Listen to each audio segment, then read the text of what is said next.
So yan mga ka-viewers, mayroon akong i-share sa inyo tungkol po sa ano. So hindi tayo magre-repair mga ka-viewers.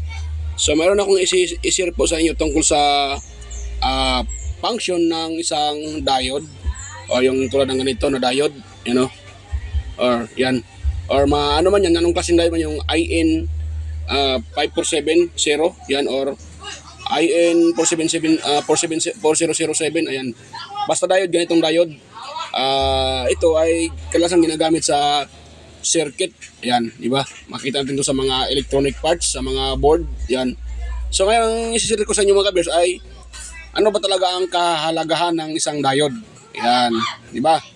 So for example lang, meron kayong board na mostly sa electronics, sa mga audio, di ba? Yung sa mga audio system, o yung mga sensitive na mga circuit. So kailangan natin ng isang diode para siya po yung nag-protect. Yan. Kung mali yung ating connection, so maaaring hindi gagana. Di ba? So ngayon, i-demo ko sa inyo ang kalagahan mga ka-viewers. Ayan. Sa itong isang diode na to. Yan. Kung sakaling magkamalit tayo sa ating connection. So, bago pa tayo magpatuloy, so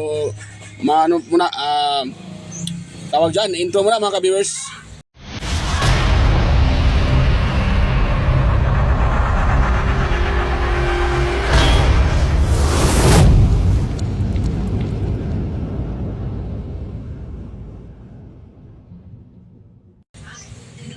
So yan dito, at isi-share ko sa inyo kung paano nag-function yung isang diode. Kung sakaling magkamalit tayo sa pag-connect or pag-tap ng ating connection.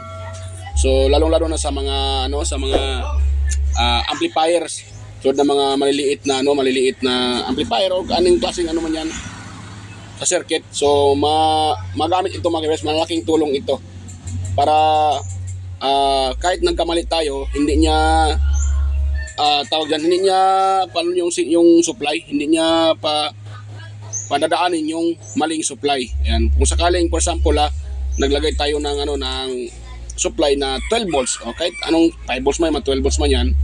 So pakita ko sa inyo ito mayroon akong sample. Ito ay isang DC motor. Yan, DC motor po ito mga ka-viewers yan. So ngayon ipakita ko sa inyo kung paano siya gagana na gagamit tayo ng diode. Ito ay sample lang po lamang. For sample lang po ito. Yan, para sa malalaman natin kung paano gagana yung paano mag-function ang isang diode na to. So yan. So una, gagawin ko dito ay i-reverse ko siya mga kabisa.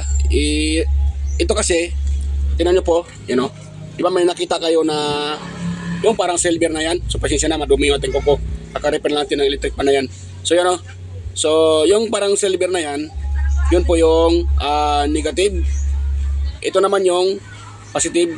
Yan sa kabila, Yan po yung positive natin. Pag ganoon natin yan, mag-i-in tayo dito ng positive, lalabas dyan positive. Kung ganoon naman siya, yan, ganoon yung kanyang circuit nakalagay. So kung mag-in tayo dito ng positive, so walang lalabas dito na supply. Dahil nga, nag-in tayo ng dito tayo nag-in sa negative. For example, supply natin dito positive, di ba? For example, mayroon nagsusupply tayo dito ng positive. So hindi yan gagana yung ating circuit dahil naka-reverse bias yan. Nakita nyo, naka-reverse bias siya. Ito kasi yung forward bias. Yan po yung tinatawag na forward bias, Ayan. Yan po yung forward bias. Ito naman, naka-reverse bias. Ngayon, pag ganyan po yung ating setup, hindi talaga gagana yung ating, kita nyo po yung aking sample, hindi iikot yan pag nakaganon. Yan. Dahil, ang principle ng diode ay, hindi niya pinapalabas pag mali yung ating pagkalagay. For example, naka-reverse. So hindi niya palabasin yung supply. Yan. Hindi niya padadaanin kung kumbaga kung sa tubig pa. Nakasira yung gripo, hindi agoon yung gripo. Parang gripo lang din to So kung naka-forward naman kayo, kung naka-forward naman siya, mali. Sorry Kung naka-forward naman ito, So, dyan pa po gagana yung ating supply. Palalabasin niya pag tama yung supply. So ngayon, bago ko i-supply dito, itas muna natin sa tester, mga ka-viewers. Yan, kuha muna ko ng tester. So ito yung tester ko, on ko muna mga ka-viewers para makita nyo. So itong ano nga pala, kunting palala lang. So itong ano na to, itong pag demo ko na to ay para lang po to sa mga mga baguhan at katulad kong mga baguhan pa rin sa larangan ng electronics or pagre-repair. So itong sinishare ko ano lang ito, basic lang to mga ka-viewers yan. Sa mga master natin dyan, huwag nyo na itong intindihin dahil itong video na to ay para lang po talaga sa mga hindi pa alam kung paano yung function ng isang diode. Yan. So sa diode naman, maraming kasing diode. Yan. Mayroong bridge type, ito katulad nito, single type diode. Yung bridge type, 4 na paa yun. So dito tayo magpo-focus. So ngayon, nakatest tayo sa iset natin sa diode. Yon. So, sana yun. Yan. Iset natin sa diode, mga ka-viewers. Yan, sana mayroong diode dito. Ayun. So ito po yung diode. Lagyan natin dyan. Yan. Lapag ko muna dyan. So pakita ko sa inyo. Pag gano'n natin, di ba? Mayroon tayong nare-reading. Di ba? Itong pula, dito tayo, siyempre itong negative, positive, dito din sa positive, di ba? Positive din. So gano'n natin siya mga kaberso. Gano'n. Tapos dito. Di ba? Mayroon tayong nare-reading. 423. Yan. Ngayon, pag i-reverse natin yan, i-reverse bias natin, so wala tayong marireading. So dyan po natin malalaman na goods yung isang diode at nagpa-function, di ba? Dahil pag nagre-reading yan, forward at saka bias, maaaring sira na rin yung diode, mga ka-viewers. So sira na rin yung diode pag ganun. So, wala. Pag i-reverse natin yan, so mayroon yan. Di ba? Ay, forward natin. So mayroon. So ngayon, ipakita ko sa inyo dito sa circuit, sa ano na to, connection na to. So dito tayo magtatap sa positive supply, mga kabisa. Positive supply talaga. Diyan tayo magtatap sa positive. Ngayon, tingnan nyo po ito ha. So ano ko siya, i-reverse bias ko ito. Itong negative na to, dito ko itap sa yan. I-reverse ko siya. Tapos, itong linya na to, dito natin itap, di ba? Tingnan nyo, hindi ikot yan. Ito muna. Yan. Tingnan nyo po ha. Di ba? Hindi siya umiikot. Walang nangyari mga ka-viewers dahil reverse bias siya. Ibig sabihin, mali yung connection dahil naka-reverse bias. So hindi gagana talaga yan.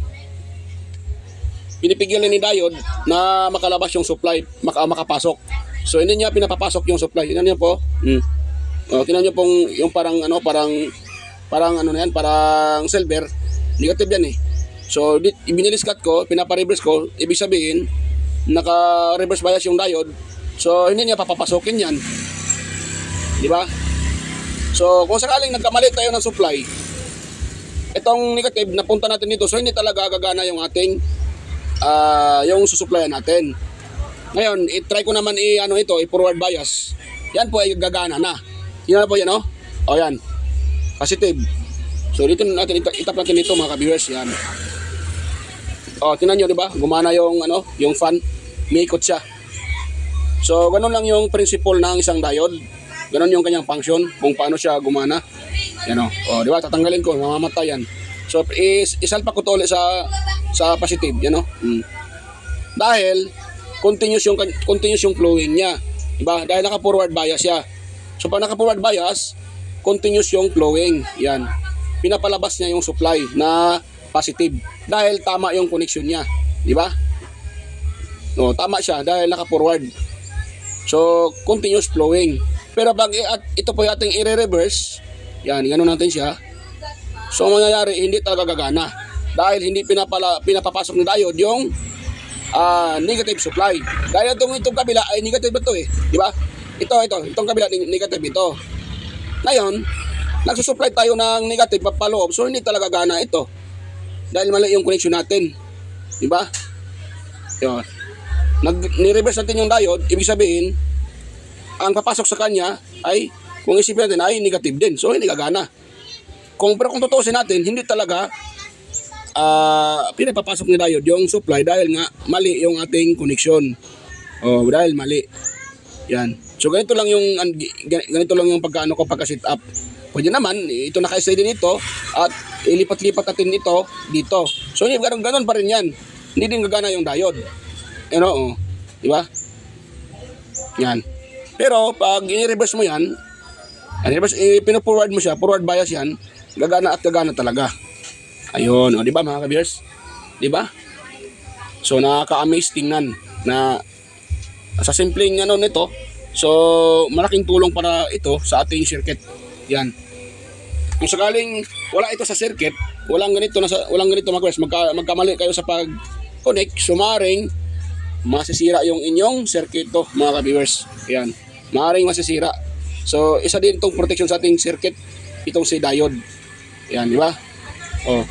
Gumagana siya dahil yun nga itong itim na to, yan, positive yan eh. So pag i-connect natin dito sa positive, so continuous yung flowing niya, di ba? Nakakadaan yung supply. Nakadaan. Dahil naka-forward bias, yung nga sinasabi ko, naka-forward bias po siya mga ka-viewers. Pero pag yan po ay naka-reverse bias, so hindi talaga gagana yan. Kahit anong gawin mo dyan, hindi gagana yan mga ka-viewers. Yun. Hindi siya gagana. Di ba? Hindi pa siya gagana dahil mali yung ating connection.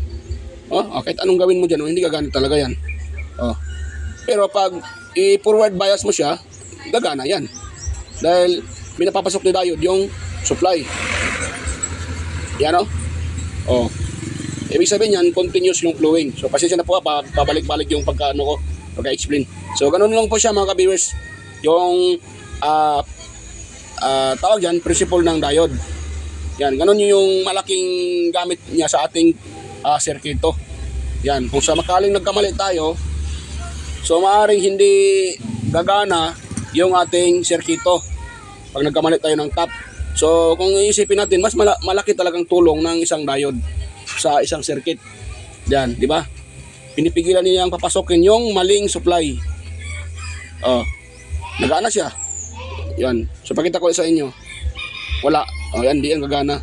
Yan Hindi gagana yan mga ka-viewers. Kahit anong salpak dyan. Yan. Wala lang kung tama yung connection. Gagana talaga yan. Yan di ba?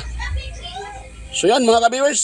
So sana mayroon akong naitampok sa inyo na maikling paliwanag at sana ay mayroon kayong natutunan dito sa ating sa aking sinishare. Yan.